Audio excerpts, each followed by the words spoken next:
So we're going to quickly go through the code for assignment 3, which is simulated data on a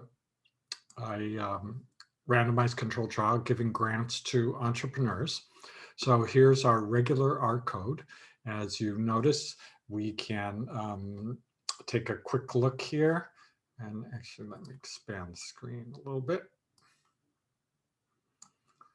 Yeah, so we first clear our working space as usual, then we set the working directory and just use the get wd command to check that.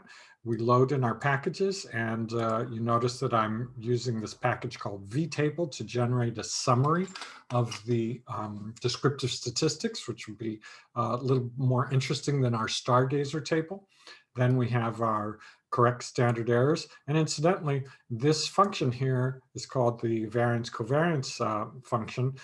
This is part of the sandwich package. So whenever you get an error message saying this command, this function VCOV variance covariance is not found, that's because you didn't load the sandwich package. So we'll just load that in. Now we have our CSE function. Remember, that generates the correct standard errors in our regression. The standard error in the regression, right, is our estimate of the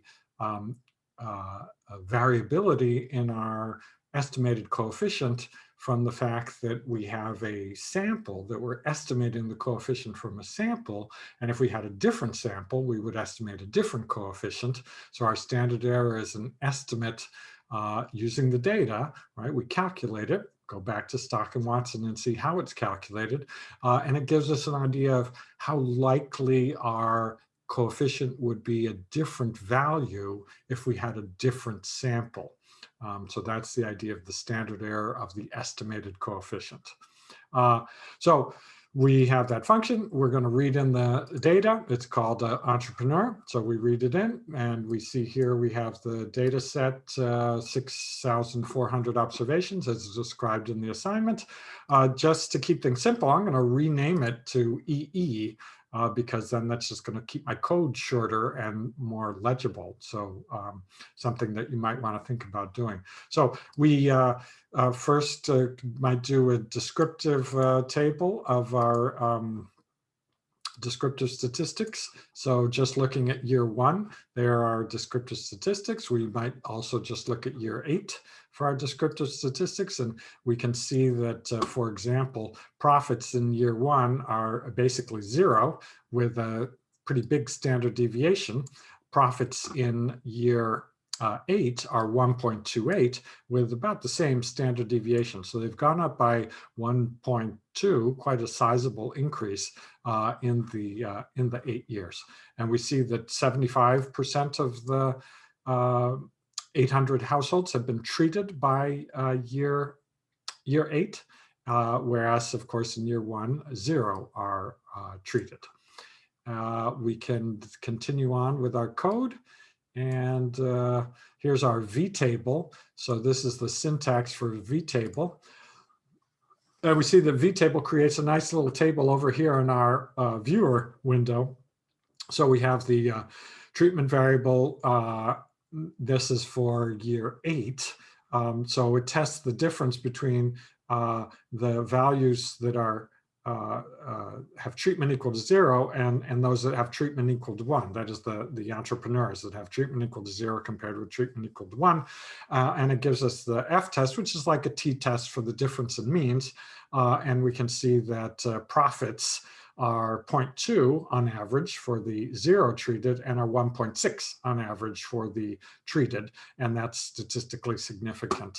3 asterisks there, right, tells us that. So that's a nice little function. You can read more about it by looking up vtable on Google, vtable in R. We can also use our summary by table, which doesn't calculate standard errors, so we don't know statistical significance about difference in means. But here, if we do the first summary by, right, just taking years 1 and 2, we see that treatment category 2 has higher profits. They're the group that's treated in year 2. And so they have higher profits than the other group. When we go to year 3 and 4, nothing changes there. When we go to 5 and 6, now we see that year 2 has higher profits, and so does group 3. And then when we go to year 7 and 8, now we see that groups 2, 3, and 4 all have higher profits than group 1, which is the group that never gets treated. Here's another little function that's fun to run. This is a cumulative density function. And what you see here is this is the X is the profits. So it's giving you the distribution function of profits. And this is the percent that are below a value. So go back and look at your Stock and Watson chapters 1 and 2 for what a cumulative density function is, and that's what this is. And then when we look at groups 2, 3, and 4, we see that the density functions for each one of those is shifted over to the right. So their profits are all higher for almost everybody. Profits are higher on average, and you can see that the entire distribution is shifted over. So it isn't that profits are just happen to be higher for a few outliers and everybody else is the same thing. So sometimes mapping the density function is a good way of looking at the distribution of the data. We have another way of doing that, right, which is our box plot. And so we have our box plot, which gives us the distribution of profits for groups 1, 2, 3, and 4.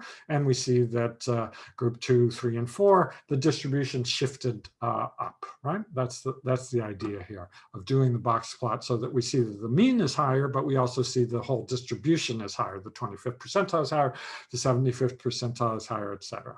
Notice in my box plot command, I have this option, which enables me to drop the outliers. If I didn't have that option here, we'll run it again.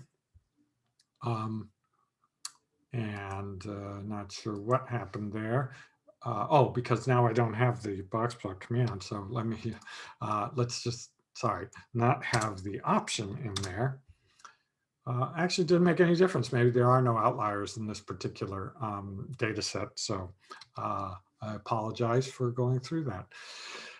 Then we collapse the data set so that we can get profits and remittances by year and by which treatment group. So notice when we collapse the data set, we now only have 32 observations because we have 4 groups and we have 8 years. So 4 times 8 is 32. So we have the average of profits for each year, for each group. We have the average of remittances for each year, for each group. Notice that we're calculating the mean here, so it's the average. And now we plot that data with a line plot, and notice that I've given theme BW, which takes out most of the gray background there. And I've also put the legend inside the graph since there's a big empty space here. So rather than having the legend outside the graph, I put it to position 2, 8, right? If I change this to 3 or 4, right, and rerun it, now it's moved off to the right. So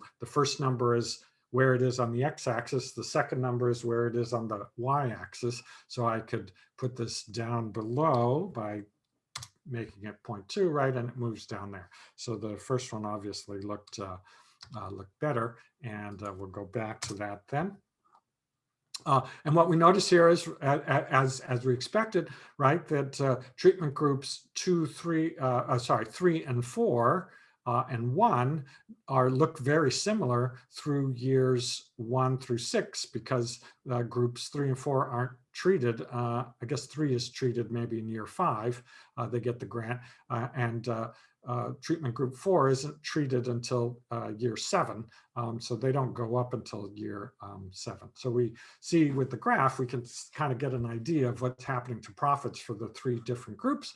And of course, a regression analysis is a better way to understand that. So we have a bunch of different specifications for our regression, right? That's what we want to see, get an idea of which specification is the better one. Robust all depends on the observations we have. Simple specifications may be better when we don't have very much data. When we have a lot of data, then it's fine to have a more complex specification with a lot of dummy variables, as we do here, controlling for the individual entrepreneur who we're observing over 8 years, controlling for the years, which as you see in the figure here, exhibit sharp ups and downs. So we want to have dummy variables for the years. And we notice that the treatment itself seems to vary by years. In year 4, the treatment has a huge effect. In year 5, not so much. In year 6, barely at all, right? The treatment groups don't seem to be different by very much from the group number 1, which doesn't get the treatment. In year 7, the 3 treated groups all have the same thing, much higher. But in year 8, the 3 treated groups are not that different from the untreated group. So we interact treatment with factor year because it seems like the impact of the treatment varies with the year. So that's why we might include that. If we had enough data observations, as we do in this case, we could include the interaction terms. And then here's our results. Notice that what I did here was I kept, instead of using omit, I used keep. So I kept the constant, variables that had shock in them, variables that had remittance in them, variables that had treat in them, the treat times factor variable. And then I also wanted to include the year variable for this case, but I didn't want to include the year variable for this case. So I told R, include the variable that has year, where this little caret symbol means that the variable is starting with year, so year is at the beginning, and then the dollar sign means this is the end, so that the variable is only year and not factor year, which would appear if we didn't do that, or if we just had year alone. So this little issue syntax is called a regular expression, and if you're at all interested in doing text analysis, it's very interesting to start thinking about regular expressions and how they work in a computer. You can Google regular expressions in R tutorial and spend a half hour enjoying that. So I won't go through the actual coefficients because maybe we'll do that in class briefly and talk about that. So I'll stop here.